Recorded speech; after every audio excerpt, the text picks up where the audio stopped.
We begin college football final with a great finish. Louisiana Tech, Southern Miss. Louisiana Tech, one final chance. Luke Anthony to Griffin Abear. Out of bounds, out of bounds. He's definitely in. All right, Joey Galloway watched this live. He said, no, man, I think his left heel got down. It was first ruled incomplete. The officials reviewed. You see the left heel. Official goes to the center of the field and said, yep, we were wrong. Louisiana Tech gets the dramatic finish, 31-30. And what a great way to wrap up a great college football Saturday. Alongside Jesse Palmer, Joey Galloway, I am Matt Barrie. Welcome into another edition of College Football Final. The Big Ten released their schedule on Saturday. We'll get into some of those intriguing matchups. But, gentlemen, there was no debate about what the biggest matchup was on Saturday. The only ranked game, Miami and Louisville, and perhaps the game that maybe one of these teams can say, hey, Clemson, we're waiting for you.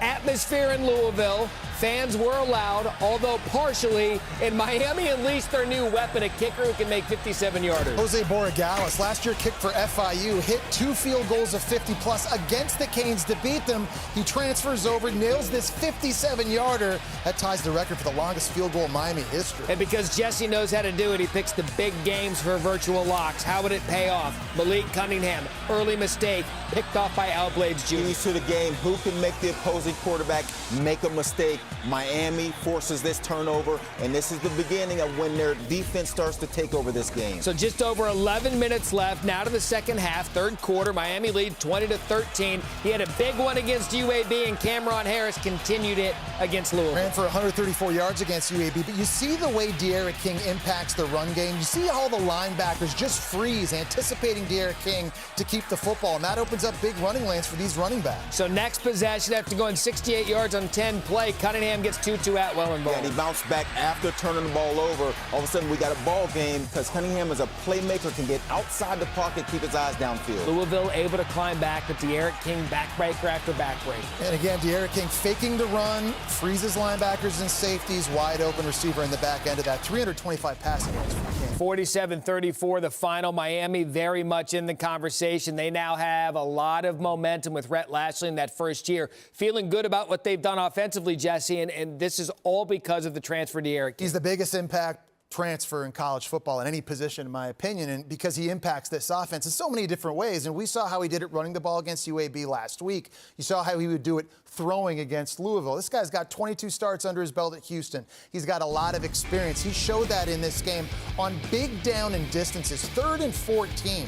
Louisville only rushing 3 guys, clean pocket. He's not scrambling, not panicking, just surveys the field, finds a receiver down the right boundary for a first down, keep the chains moving. How about 3rd and 11 and the progressions? Understanding Rhett Lashlee's offense. Work the left side, it's not there. Work over the middle of the field, no. Curl to the right side, no. You get your tight end, Brevin Jordan, the flat. 4th read in the progression, another completion, move the chains, and then the athleticism to make awkward body throws on the run to his left with a defender right in his face, dropping it right down the pipe in between 2 defenders to Harley on the boundary. Right again for another first down. De'Aaron King is the perfect complement and fit for what new offensive coordinator Rhett Lashlee wants to do. He provides playmaking ability and a lot of poise, a lot of experience. He gives them balance, and I think after this win, we talk about in the ACC who can give Clemson a run. Maybe nobody, but I think at least after this win, I think Miami's put themselves into the echelon because of De'Aaron King. Maybe they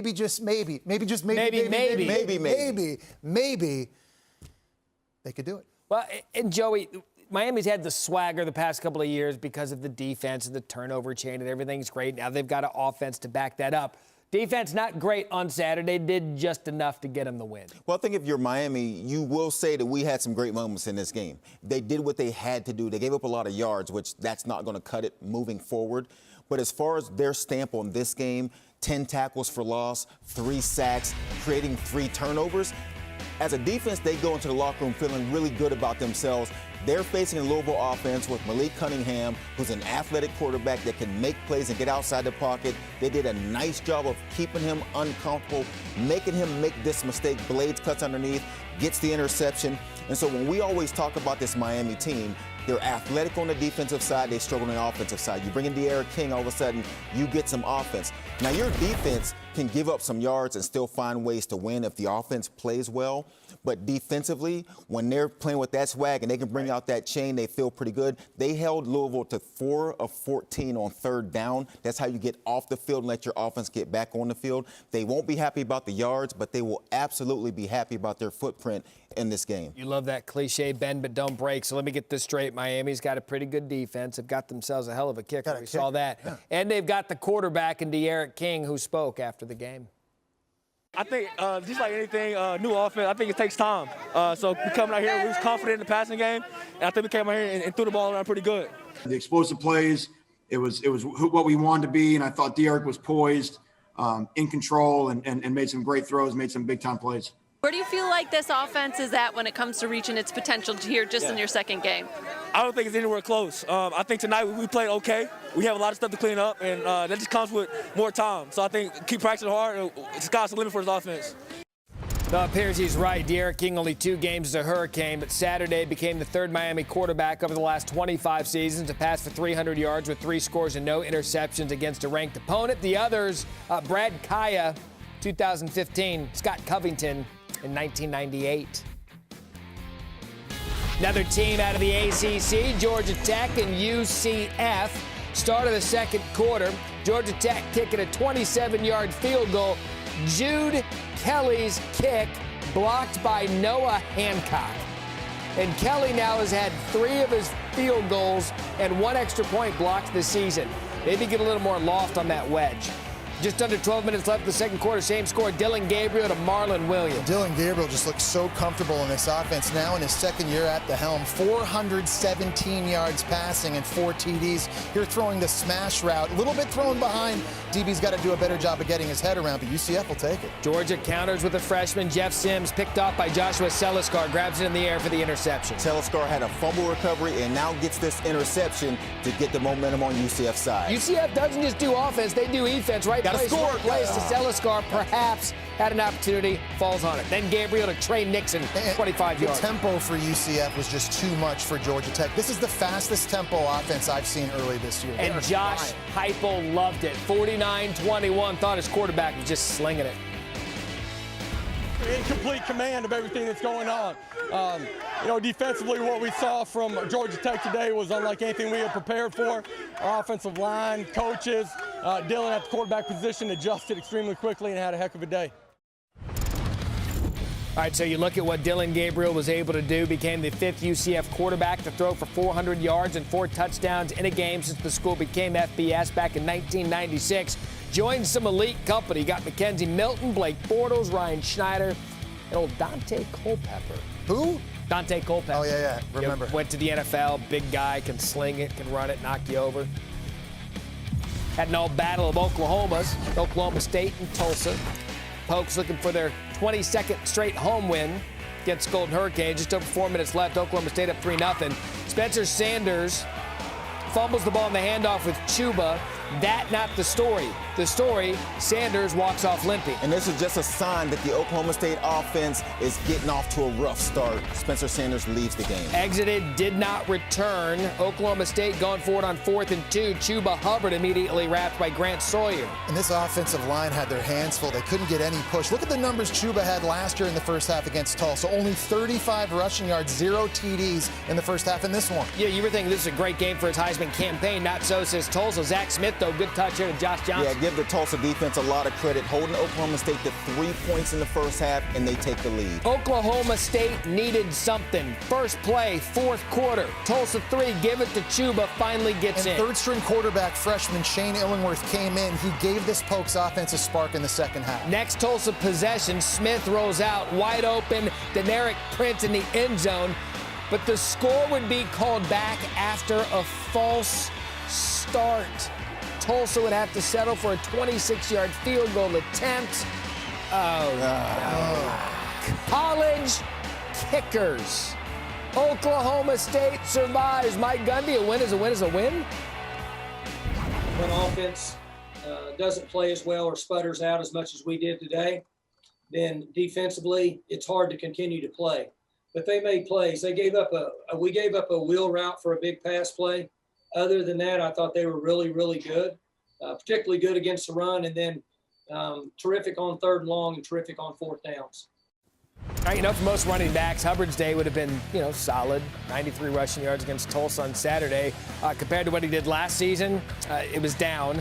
Hubbard's 11-game, 100-yard rushing streak snapped on Saturday. It was the longest active streak in the FBS. So Oklahoma State puts up just 16 points, Jess. That's their lowest since 2017. Why? Well, this is a team a lot of people thought could be a dark horse, maybe to win the Big 12. A lot of it because of Chuba Hubbard and putting up over 2,000 yards rushing last year. This offensive line really struggled in this game. We're not good at the point of attack, couldn't get pushed. Now, they've had guys retire because of injury. They've had starters transfer. Look at the penetration. The center and the right tackle completely missed. Chuba Hubbard, 3.5 yards on 27 carries. Tulsa was living in Oklahoma State's backfield. Again, in a simple zone play, too much penetration. On this play right here coming up, Tulsa's not respecting their ability to throw. So they load the box with 8 defenders. Watch the tight end on the left completely miss on the linebacker trying to climb up. It's another tackle for loss. Now, it doesn't help Oklahoma State that Spencer Sanders goes down early, gets injured. He's a threat to run the football. But if you're Casey Dunn, who's a first-year play caller now in this offense, you've got your work cut out for you. You're getting ready to play a West Virginia defense that has an outstanding defensive line led by the Stills brothers. And you've got a third-string quarterback likely who's going to have to play, who's not a runner. They're going to have to find ways to get creative to get back to running the football because that's their identity. And to me, that's the only way they have a chance at winning the Big 12. What has been their identity, or really anyone in the Big 12, if we're being fair, defense. But at least you could look at this game, Joey, and say, hey, Oklahoma State put out a good defense, only gave up 7 points. They did. And I've been one to really get on the big defenses in the Big 12. But I give Oklahoma State credit in this game. They played a Tulsa team that came ready to play. They had 15 penalties, though, and some of that is because the Oklahoma State defense is spending time in the backfield, so they're creating holding calls. They were strong up front, and like you said, they only gave up the 7 points. And so when you get into these kind of games and your offense isn't putting out what they normally do and they're not getting these points, sometimes the defense has to step up and play ball. And so the defense can walk off the field and say, look, we only gave up 7 points. We know you guys can beat 7 points. We'll win a lot of football games. Now, it's going to get tougher. When they get to the Big 12, the offense is going to be wide open. Oklahoma and Texas, throwing the ball. A little bit different. We've seen what West Virginia did in their first game. You know what? That's a dollar. They're going to throw it around. And so, but if you're Oklahoma State, though, you take this win, your defense feels really good about itself, and you have to now take this and build on it because it's not going to be like just get us 8 points and we're good. Just get us 8 and we're good. We're only giving up 7. We're all searching for that team that can take on OU in Texas. You said it. I think it's West Virginia, and we'll get a chance to see that coming up against Oklahoma State. Still ahead on this here college football final. Trevor Lawrence was just slinging it all over the yard in abbreviated work. Didn't matter. Clemson rolled. And Notre Dame, you've got virtual lock implications. You've got punters flopping in a really good offense. We're off and running. This is college football final. Welcome back to College Football Final. Not much drama in the way of Clemson and the Citadel. First quarter, no score. Trevor Lawrence to Travis Etienne. He rips off a gain of 28. The 2-time ACC Offensive Player of the Year had a short day, only 8 carries, but you can see the athleticism to get outside. And then Trevor Lawrence would do it with a big arm. This to Frank Ladson Jr. Yeah, remember, no T. Higgins this year, no Justin Ross. Young receivers are going to have to step up, and 6'3" Frank Ladson Jr. had a big day. Yeah, that's going to work out well, as will this to Amari Rodgers. It's like they were out for a test drive. Trevor Lawrence, 8 of 9. Rodgers, 1 catch, but it was a big one. It was a touchdown. Great throw by Lawrence, back of the end zone, in stride, get both feet down. That is just NFL GMs everywhere salivating. I can probably name the 3 teams that'll have the records bad enough to get him. And then Lawrence powers into the end zone for the touchdown. Saw in the playoff last year how good of a runner Lawrence is, and that's already his 3rd rushing touchdown this season. Second quarter now up 35-0. Lawrence again to that young Ladson Jr. 54-yard strike. 168 yards, 3 passing touchdowns. Clemson wins 49-0 plus 73 points differential through 2. Trevor's day was short, but he extended his streak of consecutive passes thrown without a pick. 276, longest active streak in the FBS. Only Russell Wilson and Ryan Finley have attempted more passes in a row without throwing an interception in ACC history.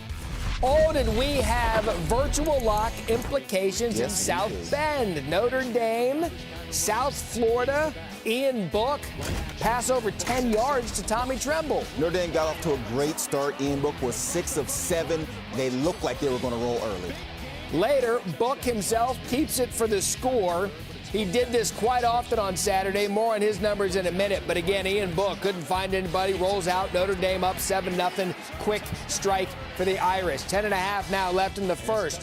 Book passes to Braden Lenz. We saw this on Saturday, Jess. Yeah, and this is an offense that's trying to find more explosive plays passing down the field. Braden Lenzy's their fastest player on offense. Didn't play against Duke.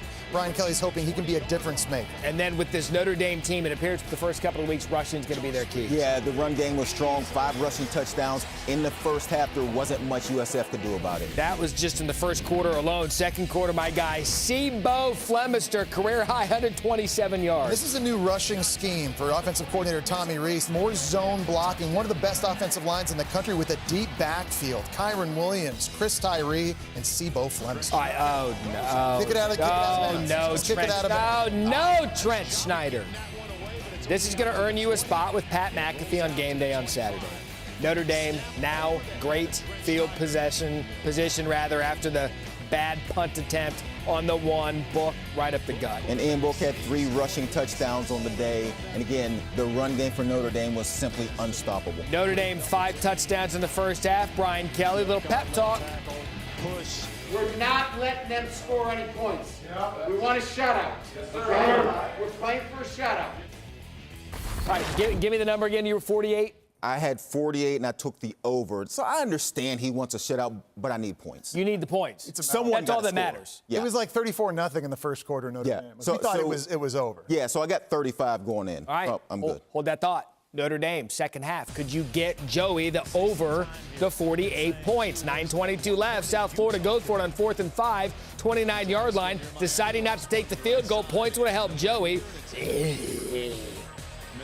Logan Berryhill, incomplete.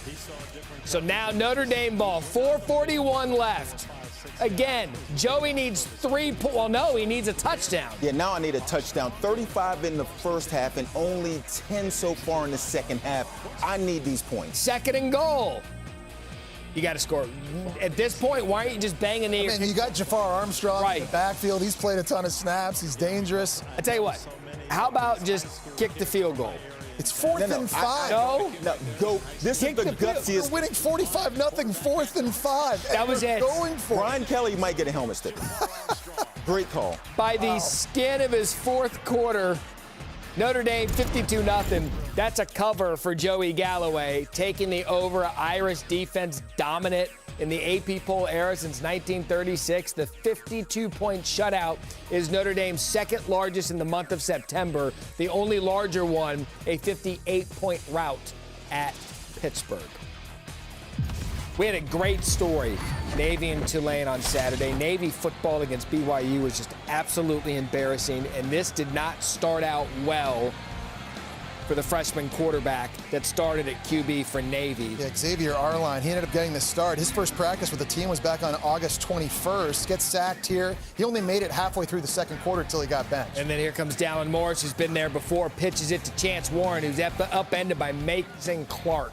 Navy had 45 yards rushing in the first half. If that's what they do offensively, they have no chance of winning. Guys, again, this was a continuation of the bad football we saw against BYU. And Willie Fritz and Tulane are loving this. First off, Willie Fritz just signed a 7-year contract extension. But 2, this team had 265 yards rushing. That's exactly what he wants, not what Ken Neum at Tololo wants. All right, so after getting destroyed last week, listen to the Navy. Look at this Navy stat. The first 6 quarters this season, they've been outscored by 76 points and outgained by 663 yards. Could they be a second-half team, or was this going to be an end-of-season type beatdown for Navy? Second half now, trailing 24-0. 1st and 10. Morris drops back. Mark Walker, nice catch down at the wall. Morris was 6 of 11 for 139 yards. That's a year's worth of passing offense for Navy in the second half. Hey, desperate times call for a new school offense. Nelson Smith leaps at Navy, climbing back 24-7. So after another Navy TD from the 1, Tulane is backed up to the 1. Cameron Carroll stuffed in the end zone. For his and team. where was this defense against BYU when they gave up 55 points? They weren't even practicing tackling back in training training camp.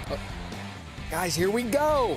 Morris then drops back. Another pass at a Navy. Michael Cooper, 32 yards. They might just change the offense at Navy. Go for struggling two. to run it, they're going to start throwing it. Go for two, and they do.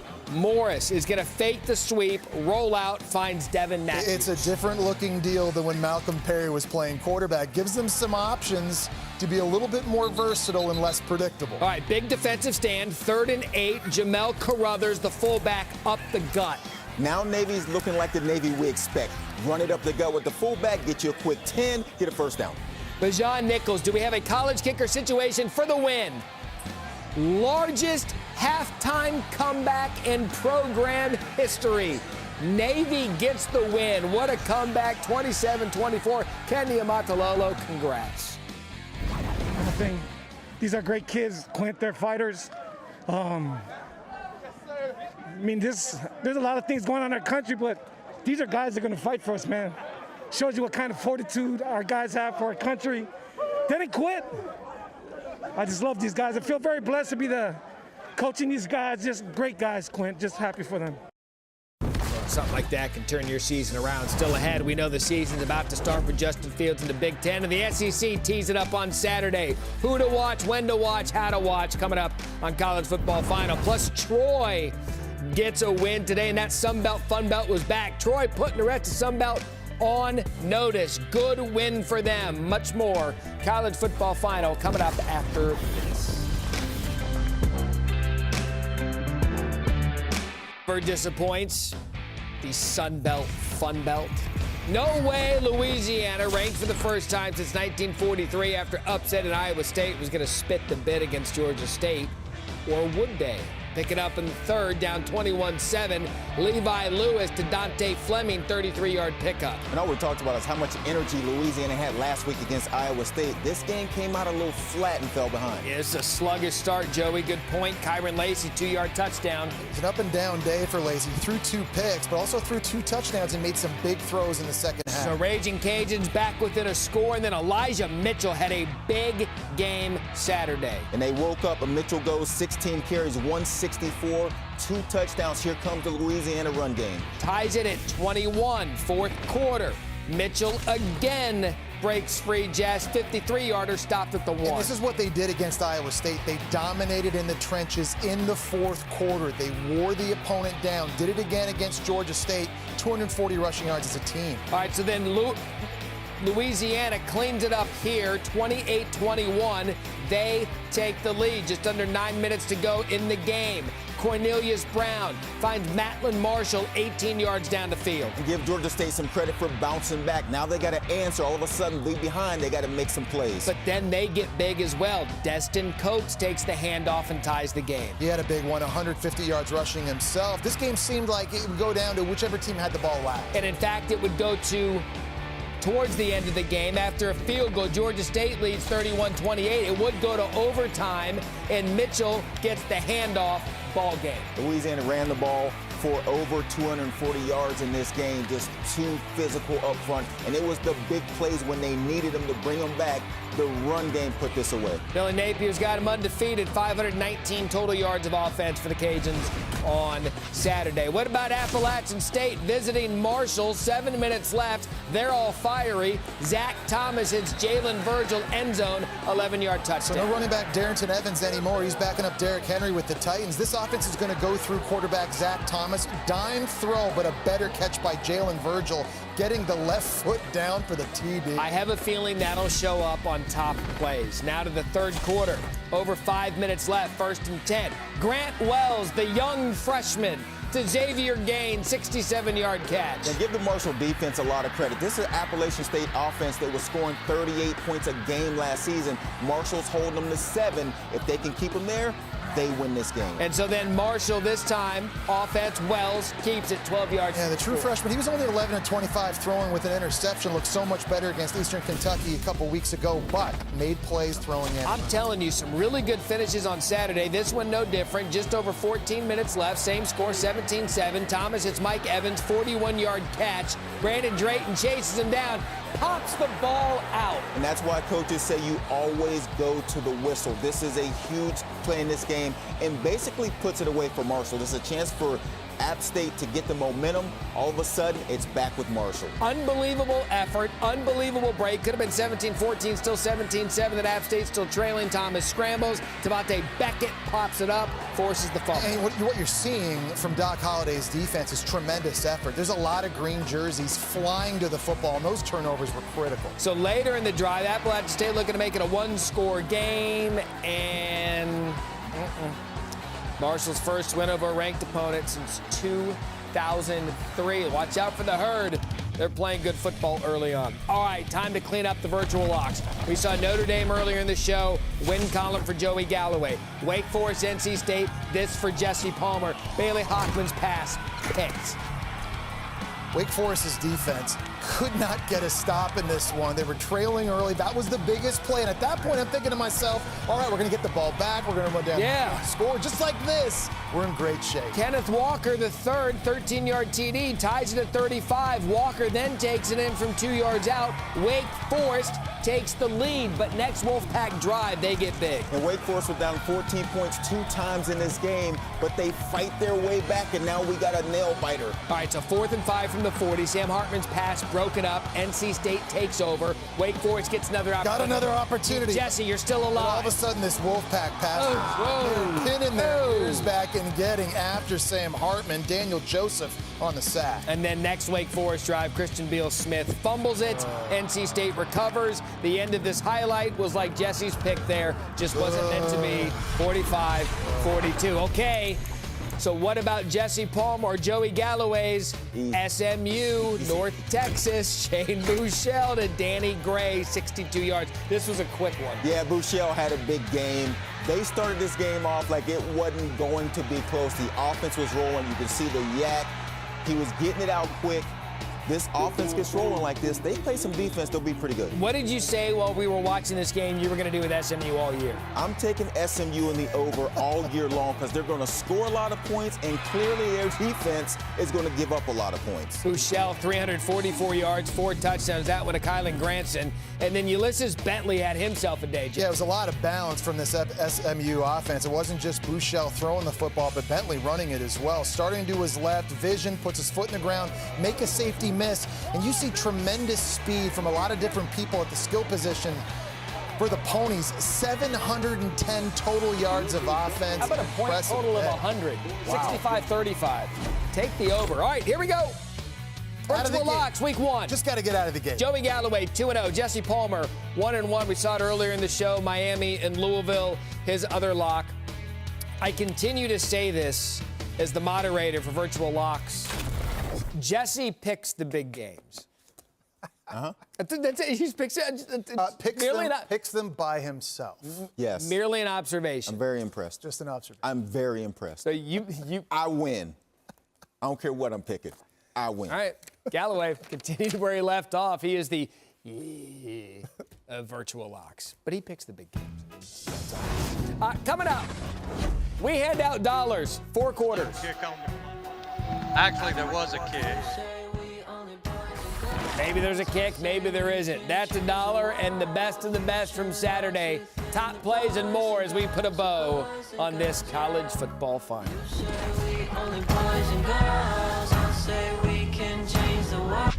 How about them Cincinnati Bearcats? Can Luke Fickell and his team crash the playoff party? 37 seconds left in the first quarter. Suggestion number 1, Jared Dokes. They got to replace 1,200-yard rusher Michael Warren. It looks like Jared Dokes is going to be the go-to guy. Joey, suggestion number 2, Jared Dokes. Dokes didn't even break a sweat. He had 10 carries for 20 yards, but he made them count. Suggestion number 3. Yeah, this Wildcat formation down inside the 5-yard line looking good. Really giving them that physicality Luke Fickell's looking for. Jesse, guess what Dokes could also do? Catch the ball? Out of the backfield. Desmond Ridder, 32 yards. Cincinnati, 525 total yards in this game. They look like they might be a team making some noise later on. That's a steady program. Bang that drum. Cincinnati, 55-20, the final. Liberty, the post-Buckshot Calvert era, Malik Willis punches it in from 4 yards He's an out. Auburn transfer. He's a real dual threat. You can see why Gus Malzahn must have really liked this kid coming out of high school. 7-0 there, and then Willis again from 4 yards out. We go from one guy scoring 3 touchdowns in a game to the next highlight, the next guy scoring 3 touchdowns in a game. And then Shedro Lewis scampers it in. 29-yard touchdown. Yeah, Tyrell Pigrome, he's a Maryland quarterback transfer playing for Western Kentucky. Now, he brought them back, but it was just too much offense. And then Willis again, 18-yard touchdown. Liberty, this is a back-and-forth game. Western Kentucky gave him a bit of a fight. Liberty hangs on to win. Final score in this one, 30-24. All right, so last week on the show, we introduced a new segment. That's $1. That's where we find each other throughout the day for doing or saying something stupid. For instance, Jesse Palmer got food delivered to him twice on Saturday. Right, I did. Did he tip the guy? Not a dime. That is a... I tipped online. Snubbed him twice. Still getting $1. Earlier in the show, Jesse said that, Joey said Oklahoma State's defense was good, but it's going to, in fact, get tougher than Tulsa. That's $1. Can I give him some also credit? $1 for confusing. Yeah. And $1 for me. Giving him some credit. It's too positive. For calling Jesse Joey and Joey Jesse. That's the segment. Here's what we have from Saturday. How many fans get let into stadiums? 10, 20%? They should take his ticket back. This swinger gets in wearing too revealing of shorts to begin with and then falls asleep. He might have been there all week, though. It's a terrible camera angle. That's $1. Wait. Wait, there's a game? Right here. We're playing? Did I miss class? Who are they playing? That's $1. How about Syracuse Pitt? You guys remember the butt fumble? Mark Sanchez and the Jets. Look at the tackle Aaron Service pulling around. Running back Jawad Jordan fumbles running into him. That's $1. And then I'm going to give an honorary 50 cents to this defensive player right here who picks the fumble up and decides to celebrate and spins it right at the referee's feet and gets a 15-yard penalty. By far the best start to any football game today. Troy versus Middle Tennessee State. Give this a listen. Actually, there was a kick, but TV was not ready. We will start the game now. Call us out, huh? Yeah. Wow. TV wasn't ready. That guy's voice was perfect for that game. Actually, there was a kick. TV wasn't ready. And that's $1. What did he say? The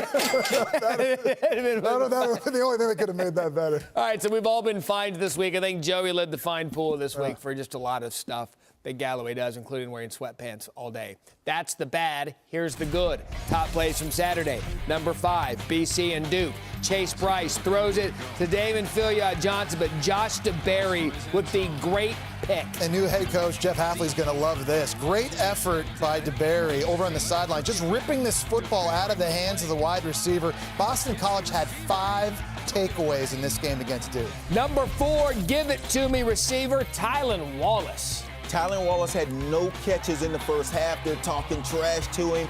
He gets them back, goes up, strong arms this ball, comes down, gets the penalty call, but it doesn't matter because he makes the catch. Yeah, well, he was quiet all day Saturday, but at least he found a way to make top plays, which is really all that matters to us. Number 3, Texas State, Louisiana Monroe. What about Tyler Vitt deep, goes off the defender's hands into Marcel Barbie's hands for the catch? I'm watching this live and I'm thinking that's a pick. So Jake Spavital, the play caller, he decides to go deep. It was initially ruled an incomplete pass. How about Barbie? He's now the go-to guy in this offense. Just takes the ball away. Some would say it's a Barbie world. That's $1. That's $1. That is $1. Number 2, Malik Willis, the sideline to C.J. Yarborough. One-handed catch on the way down. Mistimed the jump, still brings it in, gets the foot down. Oh, Liberty gets the win, 30-24. And the number 1, Zach Thomas in the end zone, and somehow Jalen Virgil able to catch it. How about the concentration by Virgil Hill? Just over his shoulder, ball's going out of bounds. He's able to cradle it in while getting a knee down. That is a foot down. That would count. That was the best play for App State. The only highlight for App State ended up in this winning game. 17. My goodness, and probably 17 flags on the play. Pick up the rubber. Those are top plays. The helmets are ready. Who's getting a sticker? Coveted helmet stickers are on the way. And UTSA, it hasn't always been pretty, but you know what? A win is a win is a win. And those runners, they're 2-0 on the season. We're back.